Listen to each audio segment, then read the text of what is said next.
Hello everyone, my name is Saurabh and welcome to our YouTube channel तैयारी exam की।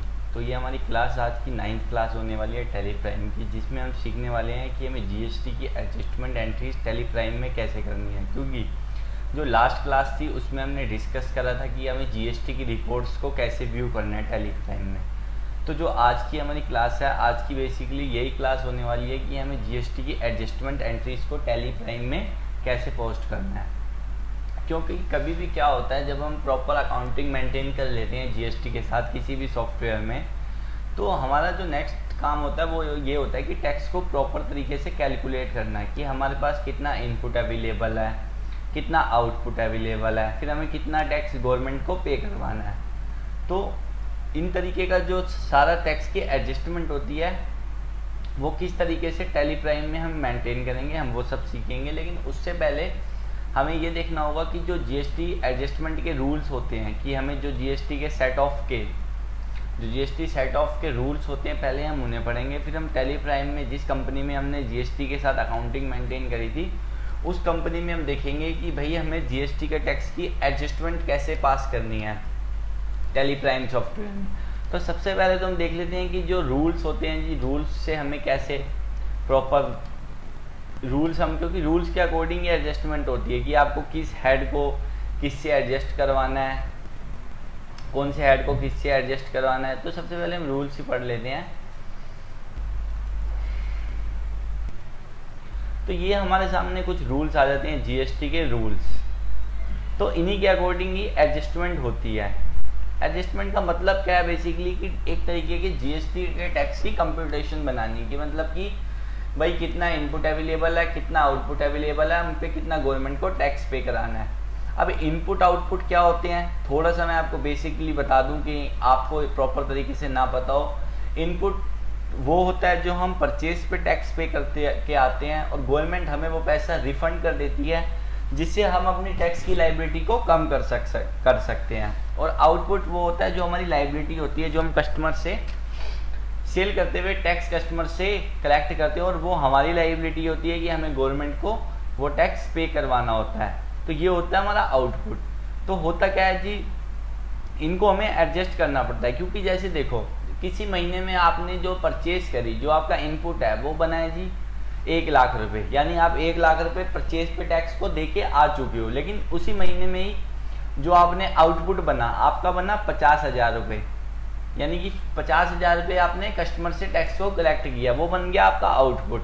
तो अब आपको गवर्नमेंट को कितना रुपए पे करने हैं, तो अब आपको गवर्नमेंट को कुछ भी पे नहीं करना, क्योंकि आपके पास ऑलरेडी आईटीसी 1 लाख रुपये अवेलेबल है। उसमें से जो आउटपुट का अमाउंट है वो माइनस हो जाएगा, और प्रॉपर 50,000 की आईटीसी आपके पास जब भी रह जाएगी। तो यही होता है इनपुट और आउटपुट। तो हमें इसको ही एडजस्ट करना पड़ता है, क्योंकि ये तो मैंने अभी आपको बता दिया कि इनपुट आउटपुट से इनपुट एडजस्ट होता है। तो ये भी हेड वाइज होता है कि सीजीएसटी किससे एडजस्ट होगा, एचजीएसटी किससे एडजस्ट होगा, या आईजीएसटी किससे एडजस्ट होगा। तो हम वही सारे रूल्स डिस्कस करने वाले हैं। तो देखो जी, सबसे पहला रूल है वो है output IGST minus input IGST equal to IGST payable. कि अगर आपके पास आउटपुट में आईजीएसटी है तो आप उसको इनपुट आईजीएसटी के साथ माइनस करवा के, और जो भी आपका टैक्स आ रहा है उसको आप फिर पे करोगे, यानी पेबल के रूप में। पेबल का मतलब कि आप वो टैक्स गवर्नमेंट को पे करवाओगे।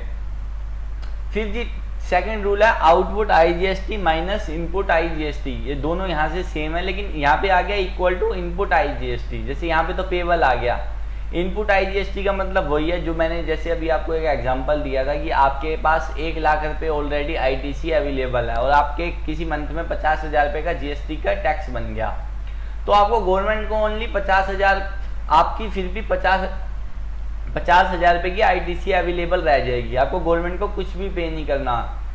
तो ये होता है, यानी कि हमें एडजस्ट करने के बाद भी हमारे पास इनपुट अवेलेबल रह जाता है। तो ये रूल्स होते हैं। तो इसके बाद ना सेकंड रूल होते हैं कि देखो कई बार क्या होता है कि हमारे पास इनपुट में तो आईजीएसटी अवेलेबल होता है, लेकिन आउटपुट में हमारे पास आईजीएसटी नहीं होता। आउटपुट में होता है हमारे पास सीजीएसटी और एसजीएसटी। तो हमें उसको कैसे एडजस्ट करना होता है, तो हम इनपुट आईजीएसटी से ना आउटपुट एसजीएसटी और सीजीएसटी को भी एडजस्ट कर सकते हैं। जैसे सपोज दैट जो पहला मेथड है वो इक्वल डिवाइडेड टू, कि मतलब आप इक्वल डिवाइड करके इन्हें एडजस्ट करवा सकते हो। जैसे देखो सपोज दैट कि आपके पास इनपुट IGST में पड़े हैं 6,000 रुपये और आपकी आउटपुट CGST में 3,000 की लाइबिलिटी आ गई और आउटपुट SGST में भी आपकी 3,000 रुपये की लाइबिलिटी आ गई, मतलब ये आपको पे करने हैं दोनों अमाउंट। तो आप क्या करोगे, इक्वल डिवाइडेड टू बी, मतलब क्या जी कि आप इनपुट IGST से 3,000 रुपये CGST को पे करोगे और 3,000 रुपये SGST को पे करोगे। यानी अब आपको जो गवर्नमेंट को पे करना है वो कुछ भी पे नहीं करना, यानी आप अपनी लाइबिलिटी को खत्म कर दोगे इनपुट IGST से, आउटपुट CGST और आउटपुट SGST को। तो ये तो हमारा फर्स्ट मेथड कि हम इक्वल डिवाइड करते हैं कि हम उतना ही CGST को पे करेंगे और उतना ही IGST से हम SGST को पे करेंगे। अच्छा, सेकंड केस क्या होता है कि first to set off output CGST या output SGST, it's your choice. तो कहने का मतलब क्या है कि जी ये तो हो गया हमारा फर्स्ट केस कि हम इक्वल डिवाइड करेंगे। सेकंड केस का मतलब ये है जी कि हम किसी एक को पहले खत्म करेंगे, लेकिन ये वाला जो केस होता है इसमें टैक्स की लायबिलिटी थोड़ी सी ज़्यादा बनती है हमारे ऊपर। कि जैसे देखो मैंने अभी आपको ये एग्जांपल दिया था कि यहाँ पे 3,000 रुपये इनपुट IGST ने CGST को पे कर दिए और SGST को पे कर दिए, लेकिन जो सेकंड केस है ओनली आप जो 6,000 रुपये आपके पास बैलेंस है ओनली आप CGST को ही पे कर दो। लेकिन इसमें तो 3,000 का बैलेंस पड़ा है, सपोज दैट इसमें ज़्यादा बैलेंस है तो आप एक ही हेड को पे कर सकते हो। जैसे यहाँ पे तो हमने इक्वल डिवाइड कर दिए थे, उतना ही पे SGST को करा उतना ही CGST को करा। तो लेकिन इस केस में क्या होगा कि आप इनपुट IGST से एक को ही उतना पे कर दोगे, एक ही हेड को, चाहे वो आप C को कर दो, CGST को या SGST को, बाकी का जो रिमेनिंग बचेगा वो आप गवर्नमेंट को फिर पे करोगे। तो लेकिन जो केस है वो केस फर्स्ट ही चलता है कि इक्वल डिवाइडेड वाला, क्योंकि ये वाला जो मेथड होता है इसमें टैक्स की लायबिलिटी हमारे ऊपर कम बनती है। अच्छा जी, जो अगला रूल है फिर output CGST minus input CGST, कि भाई अगर आपके पास आउटपुट में CGST है तो आप उसको इनपुट CGST के साथ माइनस कर सकते हो, फिर जो भी बचेगा वो CGST पेबल के रूप में, यानी कि आपको जो भी फिर अगर टैक्स बन रहा है तो आपको वो CGST पेबल निकाल देना है। फिर मान लो जैसे सपोज दैट आपके पास इनपुट CGST है पड़ा है, आपके पास इनपुट में CGST अवेलेबल है, तो आप उसको आउटपुट IGST के साथ भी एडजस्ट कर सकते हो। फिर है जी output SGST minus input SGST equal to SGST payable, मतलब अगर आपके पास आउटपुट में SGST है तो आप उसमें से माइनस कर सकते हो इनपुट SGST को, फिर आप उसको SGST पेबल जो भी आपका आएगा उसको आपको गवर्नमेंट को पे करा देना है। फिर वही केस आ जाता है अगर आपके पास इनपुट में SGST रिमेनिंग है तो आप आउटपुट की IGST की लायबिलिटी को खत्म कर सकते हो। बस आपको एक चीज ध्यान रखनी होती है इन रूल्स में कि कभी भी CGST और SGST को आपस में एडजस्ट नहीं किया जाता, कि CGST और SGST का अमाउंट कभी भी आपस में एडजस्ट नहीं होता। तो अब हम देख लेते हैं टैली प्राइम में प्रैक्टिकल वे में कि हमें एडजस्टमेंट टैली प्राइम में कैसे रिकॉर्ड करनी है। तो हम वही कंपनी ओपन कर लेंगे,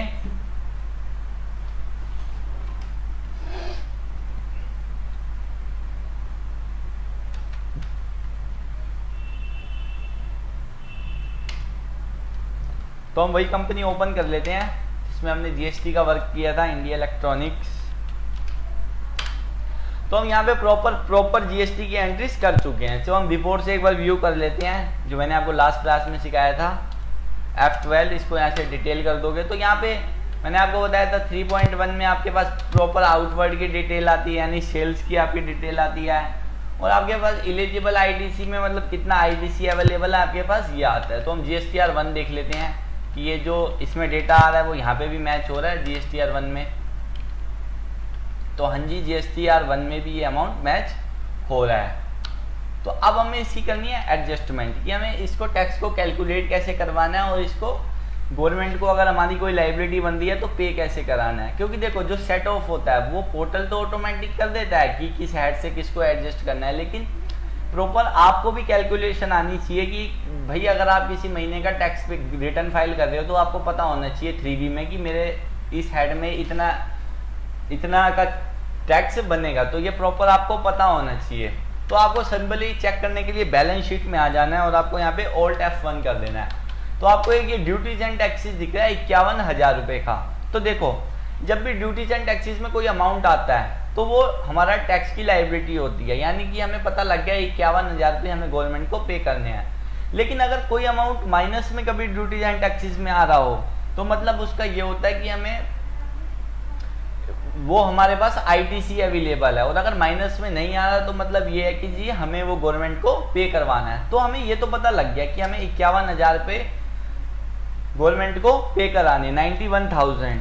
लेकिन अब अगर आप में से अब बहुत लोग सोचेंगे कि भाई अगर हमें पता चल ही गया है कि हमें गवर्नमेंट को कितने पे करवाना है तो हमें एडजस्टमेंट की क्या रिक्वायरमेंट है। तो देखो हमें एडजस्टमेंट की रिक्वायरमेंट इसलिए है, हमें यह भी एक ग्रुप में पता चल रहा है कि ड्यूटीज एंड टैक्सेस एक ग्रुप है टैली प्राइम में कि 51,000 रुपये की हमारी लायबिलिटी बन गई है। लेकिन हमें ये नहीं पता अभी भी कि वो सीजीएसटी के हेड में बनेगी या एसजीएसटी में बनेगी या आईजीएसटी में बनेगी। तो वो प्रॉपर मेंटेन करने के लिए हमें एडजस्टमेंट करनी होती है कि भाई प्रॉपर हमें पता तो हो ना, क्योंकि जो पोर्टल है वो तो हेड वाइज टैक्स का जब आप चालान बनाते हो पेमेंट के लिए तो वो हेड वाइज बनता है कि आपका एसजीएसटी सीजीएसटी का चालान बनेगा या आईजीएसटी का चालान बनेगा। तो आपको प्रॉपर पता होना चाहिए ना कि आपका कौन से हेड में कितना टैक्स निकल रहा है। तो ये तो 51,000 ये तो कंफर्म यहीं से ही हो जाता है कि हमारा टैक्स इतना ही बन रहा है। तो कुछ नहीं करना, आपको इसके अंदर आ जाना है। तो ये देखो जी हमारे पास जो कुछ इनपुट के डेबिट बैलेंसेस नज़र आ रहे हैं और कुछ आउटपुट के क्रेडिट बैलेंसेस हमारे पास नज़र आ रहे हैं। तो अब हमें इन्हीं को ही एडजस्ट करना होता है। तो सबसे पहले एडजस्ट के लिए आप एक काम कर सकते हो, इन अमाउंट्स को पहले तो नोट डाउन कर सकते हो ताकि जब आप एडजस्टमेंट करो तो आपको कोई दिक्कत ना आए, तो आप अमाउंट यहीं से देख के लिख सको। तो सबसे पहले तो आपको कैलकुलेशन करनी है। आप कैलकुलेशन कैसे करनी है मैं आपको बताऊं। तो सबसे पहला जो रूल था वो आईजीएसटी का था, आपको output IGST minus input IGST equal to IGST payable. तो जी सबसे पहले जो आपका आईजीएसटी में टैक्स बन रहा है वो बन रहा है 185,500, और जो आपके पास आईटीसी अवेलेबल है वो है 143,080, 143,080। तो सबसे पहला रूल क्या है जी, आपको आईजीएसटी को माइनस कराना है। तो आपको कैलकुलेटर ओपन करने के लिए मैं यहीं पे ही कैलकुलेट करके प्रॉपर टैक्स कैलकुलेट करके एडजस्ट करूंगा, मैं कोई अलग से एक्सेल की शीट पे नहीं जा रहा। तो आपको कंट्रोल एन करके यहीं पे ही कैलकुलेटर ओपन कर लेना है। तो सबसे पहले तो आपको आईजीएसटी का हेड देखना है। तो सबसे पहले आपको देखना है 143,080 में से आप माइनस करोगे जी 185,500, क्योंकि देखो हमारे नहीं, एक सेकेंड, आप आउटपुट में से माइनस करोगे, आउटपुट माइनस इनपुट, तो आप 185,500 में से माइनस करोगे जी 143,080 को, क्योंकि जो 185,000 है ये आपकी लायबिलिटी और जो 143,080 है ये आपकी आईजीएसटी में आईटीसी अवेलेबल है। तो आप एंटर मारोगे तो देखो जी अब हमारे पास अमाउंट आ गया 42,420, 42,420, यानी अब हमारे पास जो आईजीएसटी का बैलेंस बच गया जो हमें गवर्नमेंट को पे करना है वो हो गया 42,420। अच्छा जी अब हम अगला केस देख लेते हैं कि भाई हमें सीजीएसटी और एसजीएसटी को एडजस्ट करना है। तो यहाँ पे देखो जी हमारे पास ना सीजीएसटी और एसजीएसटी में दो हैं, एक 9% वाला भी है, नहीं आउटपुट में हमारे पास एक 14% में भी और एक 9% में भी है, और जो हमारे पास इनपुट में अवेलेबल है वो ओनली 9% में है। तो कुछ नहीं करना, आपको जो ये आपका आउटपुट आ रहा है आपको इसको मर्ज कर देना है एक में ही, कि आपके सीजीएसटी में टोटल कितनी लायबिलिटी बन रही है और एसजीएसटी में 9% और 14% को आपको एक में मर्ज कर देना है। तो जैसे मैं देख लेता हूं कि जो हमारी 9% में लायबिलिटी बन रही है वो बन रही है 33, तो यहां देख लेता हूं, और ना हमेशा सीजीएसटी और एसजीएसटी का अमाउंट भी सेम होता है। तो यहां पे हम एक बार कैलकुलेट करके देख लेते हैं 33,165 प्लस, क्योंकि 33,165 रुपये हमारे 9% में बन रहे हैं और जी हमारे 14% में बन रहे हैं, हमारे 14% में बन रहे हैं 18,620। तो आपको इसको प्लस कर देना है। तो हमें पता लग गया कि टोटल हमारा जो एसजीएसटी है और सीजीएसटी में जो टोटल टैक्स की लायबिलिटी वो बन रही है वो बन रही है 51,785 की। अब हमें इनमें से जो हमारा इनपुट है उसको माइनस कराना है। तो आपको क्या करना है, सिंपली 51,785 माइनस, अब हमारे पास इनपुट सीजीएसटी में कितना अवेलेबल है जी 27,495 रुपये। तो आपको क्या करना है 27,495 को माइनस करा देना है। तो तो देखो 24,290 हमारे पे CGST का टैक्स निकल के आ गया और इतना ही हमारे पास SGST का टैक्स निकल के आ गया।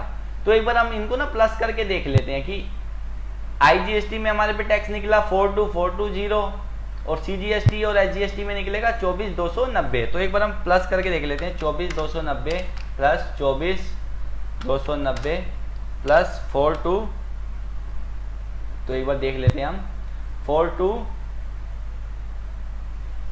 तो जो ये अब टैक्स निकलेगा ना वो 51,000 ही निकलेगा तीनों को प्लस करने के बाद। तो अब हमें पता लग गया प्रॉपर कि हमारे पास CGST में कितना टैक्स निकल रहा है और SGST में कितना टैक्स निकल रहा है। तो अब हमें करनी है जी एडजस्टमेंट, कि हमें जो टैली प्राइम में है वो एडजस्ट कैसे करना है। अब हमें पता तो लग गया कि हमारा कितना टैक्स CGST में निकल रहा है और कितना टैक्स SGST में निकल रहा है। ये तो देखो मैंने आपको टैली प्राइम में कैलकुलेट करके बताया कैलकुलेटर से। आप वैसे प्रॉपर मैनुअली इसे कैलकुलेट करो, कॉपी या पेन पे कैलकुलेटर साथ में लेके बैठो, प्रॉपर IGST का प्रॉपर आप अपना आउटपुट का अमाउंट लिखो, प्रॉपर इनपुट का अमाउंट लिखो, उसके बाद खुद से एडजस्ट करो मैनुअली। फिर जब एडजस्टमेंट हो जाए फिर आपको टैली प्राइम में आपको एडजस्टमेंट को रिकॉर्ड करना होता है। फिर रिकॉर्ड कैसे करना होता है, तो जो रिकॉर्ड करने के लिए आपको आना होता है जनरल वाउचर में। तो जनरल वाउचर में आपको आना होता है जी। तो आपको जनरल वाउचर में आने के बाद जो यहाँ पे हमें, क्योंकि देखो जनरल वाउचर किस लिए होता है, बेसिकली ये होता है हमारा टैक्स एडजस्टमेंट के लिए, कि टैक्स एडजस्टमेंट होगी या नॉन कैश ट्रांजेक्शन होगी, तो जो भी एडजस्टमेंट से रिलेटेड एंट्रीज होती हैं, चाहे वो टैक्स की हो, चाहे वो अकाउंटिंग की हो या इन्वेंट्री की हो, तो हम वो जी जनरल वाउचर में रिकॉर्ड करते हैं सारी एंट्रीज, जो भी हमारी एडजस्टमेंट एंट्रीज होती हैं। तो सिंपली आपको एंट्री को रिकॉर्ड करने के लिए सबसे पहले आपको Alt+J प्रेस करना है। तो आपके सामने एक स्क्रीन खुलेगी स्टार्ट एडजस्टमेंट की। तो आपसे पूछेगा type of duty and tax, तो आपको GST ले लेना है। तो आपसे पूछेगा लिस्ट ऑफ नेचर एडजस्टमेंट, जो आप एडजस्टमेंट कर रहे हो वो आप किस नेचर की कर रहे हो। तो आप क्या कर रहे हो यहाँ पे, आप ये कर रहे हो कि आप यहाँ पे अपने डिक्रीज ऑफ टैक्स लाइबिलिटी, यानी कि आप अपनी लाइबिलिटी को कम कर रहे हो। कम ही तो कर रहे हो ना जी, आप इनपुट के साथ एडजस्ट करा के अपनी जो आपकी लाइबिलिटी बन रही है उसको कम करवा रहे हो। तो आपको यहाँ पे ये कर लेना है। तो अब देखो सबसे पहले डेबिट। अब डेबिट देखो सबसे पहले जो, अगर आप बैलेंस शीट में आके देखो, बैलेंस शीट Alt F1, तो देखो सारे जो इनपुट के बैलेंसेस हैं वो डेबिट में आ रहे हैं और सारे आउटपुट के क्रेडिट में आ रहे हैं। तो जब भी आप जनरल में इसको रिकॉर्ड करोगे, एडजस्टमेंट करोगे, तो आपको ये रिवर्स कर देना है। तो जितने भी आपके आउटपुट है उनको आपको डेबिट कर देना है और जितने भी आपके इनपुट है उनको आपको क्रेडिट कर देना है। क्योंकि हमारी अकाउंटिंग का रूल ही यही है कि जब भी आपकी लाइबिलिटी कम होती है तो वो डेबिट होती है और जब भी आपकी लाइबिलिटी इंक्रीज होती है वो क्रेडिट होती है। तो हम इस एडजस्टमेंट में अपनी टैक्स लाइबिलिटी को कम करने वाले हैं। तो सबसे पहले आपको सारे आउटपुट को डेबिट कर देना है। आपको करना है आउटपुट IGST 28%। तो आपसे ये पूछेगा रेट, क्या टैक्सेबल वैल्यू, तो आप चाहो तो यहाँ डाल सकते हो, तो मैं कुछ फिल नहीं कर रहा अभी यहाँ पे। तो आपको यहाँ पे प्रॉपर देखो, इसका यहाँ करंट बैलेंस भी दिखा रहा है कि 1,85,500, तो आपको यहाँ पे ये डाल देना है 1,85,500। तो देखो जो आप आउटपुट डेबिट करते जाओगे उनका जीरो होना बहुत जरूरी है। अगर वो जीरो नहीं हो रहे तो मतलब कि आप एडजस्टमेंट अपनी गलत कर रहे हो। फिर आपको डेबिट कर देना है आउटपुट CGST 14% को, कितने से जी 18,620, क्योंकि इनका करंट बैलेंस साथ के साथ नीचे ही लिखा आ रहा है।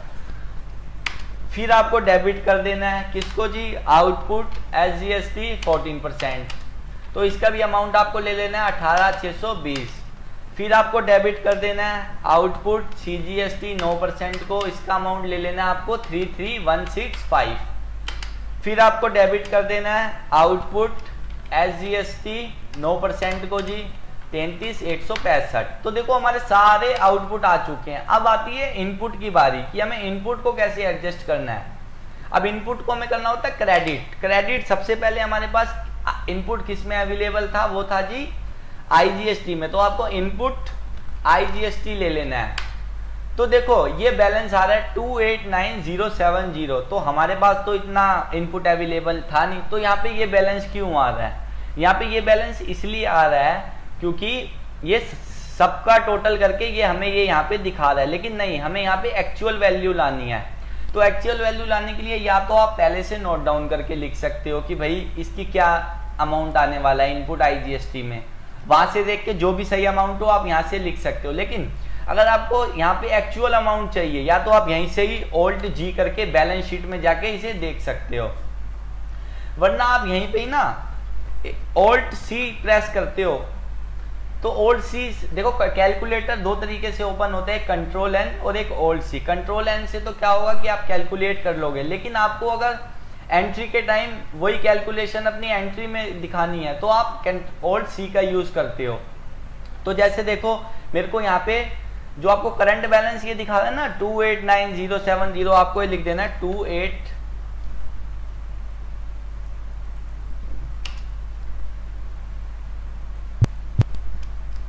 तो आपको यहां पे लिख देना है 28924290 माइनस, अब जो ये करंट बैलेंस दिखा रहा होता है आपको ये जो करंट बैलेंस दिखा रहा है इससे इसको माइनस करवा देना होता है, तो आपका एक्चुअल अमाउंट निकल आता है 28781210। तो देखो यहाँ पे ये आ चुका है सही अमाउंट 143080। तो यहाँ पे आपको वो अमाउंट डाल लेना है 143। तो ये ना अभी जैसे मैंने ओल्ड सी करा ये आया नहीं, तो आपको 143080।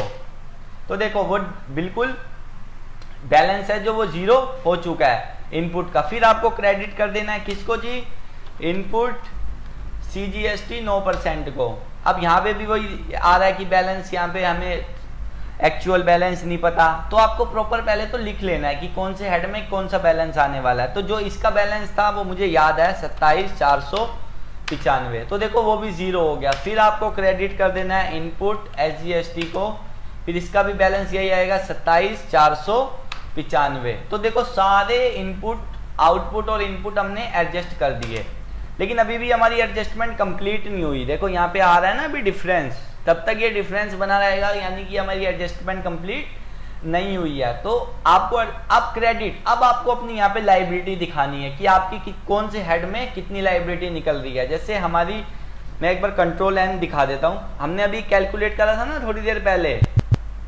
कि 42420 निकली थी हमारी IGST की लायबिलिटी और 24290 CGST और SGST की लायबिलिटी निकली थी। तो सिंपली आपको कुछ नहीं करना, क्रेडिट में ऑल्ट सी करके एक लेजर क्रिएट कर देना है IGST पेबल, और इसका जो हेड है जी आपको ले लेना है करंट लायबिलिटी, और इसको आपको तो GST की डिटेल्स को आपको यहाँ पे अननोन रखना है और इसको आपको कंट्रोल। देखो तो देखो यहाँ पे उसने पूरा 51,000 रुपये अमाउंट उठा लिया और यहाँ पे अमाउंट मैच भी हो गया, तो ये पूरा IGST के हेड में अमाउंट ले रहा है। तो लेकिन नहीं, हमें तो इसको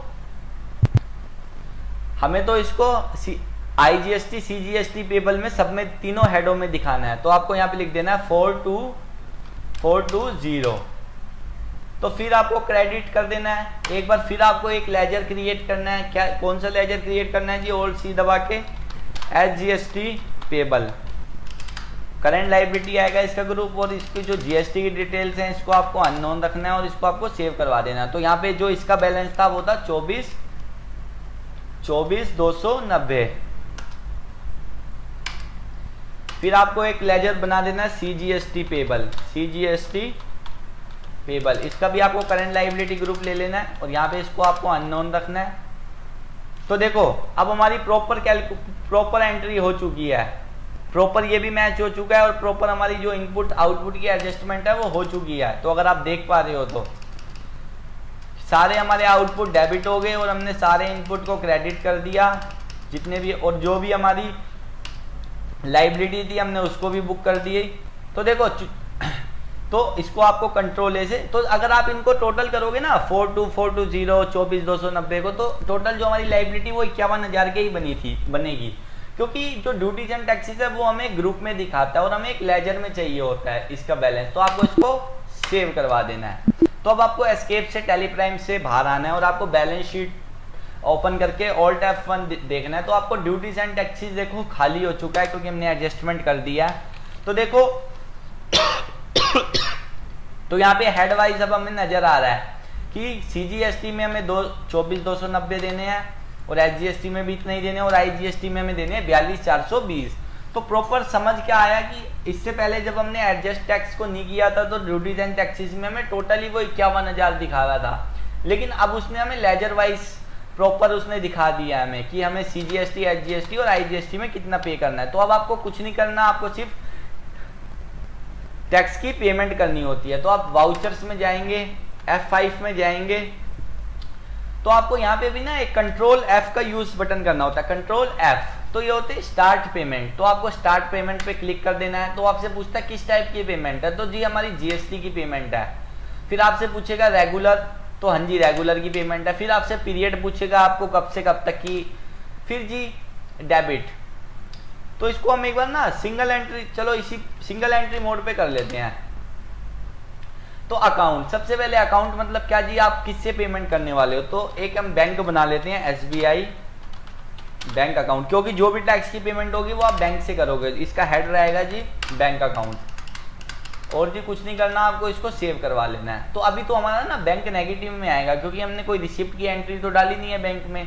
तो करना कुछ नहीं, आपको simply CGST payable, IGST payable. तो आपसे पूछ रहा है कि कोई लेट फीस है, इंटरेस्ट है या कुछ है, तो नहीं, कोई कुछ भी नहीं है हमारा, ये ओनली सिंपल टैक्स की पेमेंट है। अगर लेट फीस वगैरह होती तो आप वहां पे डाल सकते थे। देखो अभी वो बैंक हमारा नेगेटिव ले रहा है, तो कोई इशू नहीं है कि अभी हमने रिसिप्ट की एंट्री नहीं डाली। तो प्रॉपर जब आप अगर एडजस्टमेंट की प्रैक्टिस करो तो प्रॉपर बैंक में बैलेंस डाल के पेमेंट करना। तो आपको फिर दिखाना है जी SGST पेबल। तो फिर वही आपसे पूछेगा कि कोई लेट फीस वगैरह है, तो इसको आपको नोट एप्लीकेबल करना है, 24,290 आपको यहाँ पे अमाउंट डाल देना है। फिर आपको करना है CGST पेबल, यहाँ पे भी नोट एप्लीकेबल रखना है और आपको। तो देखो अब हमारा प्रॉपर जो तीनों हेड हैं वो 0-0 हो चुके हैं। तो प्रॉपर आपको यहाँ पे अब नीचे आ जाना है। तो नरेशन चाहे तो आप लिख सकते हो GST पेमेंट, GST पेमेंट, तो इसको आपको सेव करवा देना है। तो फिर आपको एस्केप से एक बार बाहर आना है और आपको बैलेंस शीट में आना है और आपको Alt F1 देखना है। तो देखो अब आपके जो भी CGST में बैलेंस दिखा रहा था, SGST में दिखा रहा था, IGST में दिखा रहा था, वो प्रॉपर खाली हो चुके हैं। क्योंकि हमने क्या करा, पहले टैक्स को देखा, उसकी कैलकुलेशन करी, उसकी प्रॉपर एडजस्टमेंट करी और जो भी हमारे पे लाइबिलिटी थी उसकी पेमेंट गवर्नमेंट को करवा दी। तो ये था हमारा कुछ एडजस्टमेंट का टॉपिक। तो आई होप आपको एडजस्टमेंट का टॉपिक पता लगा होगा कि GST की कैसे एडजस्टमेंट हम टैली प्राइम में रिकॉर्ड कर सकते हैं, इसके क्या क्या रूल्स होते हैं। तो ये हमारे जो है 10 डेज की बेसिक क्लासेस चल रही हैं। तो आज की जो क्लास थी क्लास 9th थी, कल की होगी हमारी क्लास 10th। तो कल की जो क्लास है, कल की वो क्लास लास्ट रहेगी टैली प्राइम की। तो इसमें हम सारे बेसिक टॉपिक्स कवर कर रहे हैं। अगर आपको लगता है आपको टैली प्राइम का हमारा एडवांस कोर्स करना है तो आपको हमारी वेबसाइट पे tyareexam.com पे आ जाना है और आपको कोर्सेज में आके स्किल डेवलपमेंट पे आके आपको स्क्रॉल करना है थोड़ा। तो आपको एक नीचे टैली प्राइम दिख जाएगा, तो आपको नो मोर पे क्लिक कर देना है। तो जो भी कोर्स से रिलेटेड डिटेल होगी कि आपको क्या क्या इसमें पढ़ाया जाएगा प्रॉपर, कि देखो ये तो हमारे बेसिक टॉपिक हैं, इसमें तो TDS, TCS, capital goods, sale purchase order, capital goods कि आपको होलसेल की अकाउंटिंग कैसे करनी है, reverse charge mechanism, e-way bill, TCS, पे रोल। तो ये तो हमारे सारे एडवांस टॉपिक होंगे इस कोर्स के अंडर। तो आपको सिंपली कुछ भी नहीं करना और आपको यहाँ पे बाय नाउ पे क्लिक करके आप हमारा कोर्स परचेज कर सकते हो। और प्लस इसमें सबसे बड़ा प्लस पॉइंट ये है जो भी आपको इसमें सिखाया जाएगा बिल्कुल ही प्रैक्टिकल डेटा के साथ सिखाया जाएगा। यानी जो भी उसमें हम डेटा लेंगे वो प्रॉपर प्रैक्टिकल होगा, चाहे वो सेल्स के बिल हो, परचेज के बिल हो या बैंक स्टेटमेंट हो। यानी हम प्रॉपर प्रैक्टिकल अप्रोच यूज करते हैं अपने कोर्स को करवाने में। तो अगर आपको आज की क्लास यूजफुल लगी हो, नॉलेजफुल लगी हो, तो आप हमारे चैनल को सब्सक्राइब जरूर कर देना, वीडियो को लाइक करना और आप अपने फ्रेंड्स के साथ इसे शेयर भी करना। तो आज की क्लास के लिए बस इतना ही।